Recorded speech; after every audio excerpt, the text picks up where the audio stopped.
Mga boss, ito nga pala yung paggawa namin no, ng pipe no, para mapasok namin. Kailangan naming hukayan yung lupa, lalo na pag mga ganitong klaseng lupa dito sa site na paglalagyan ng pipe namin.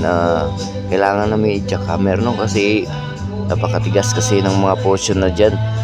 Kaya gina-jackhammer yan ng bako. Kailangan may portion, may mga pinindis. At saka mga boss no, sa mga hindi pa pala nakapag-follow sa YouTube channel ko mga boss no, paki-follow and like and share na lang po mga boss para updated po kayo sa mga video ko pang gagawin, at marami pang video mga gagawin mga boss.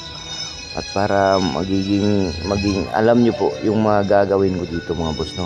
Ito pa lang mga ginagawa ko boss, mga at sa mga bago ko pa lang mga followers dyan mga boss, thank you pa pala sa inyong suporta. Paki-support po para marami pa po tayong mga videong gagawin i-upload dito sa Facebook channel ko po. At yan po, mabuhay kayong lahat at salamat. Thank you.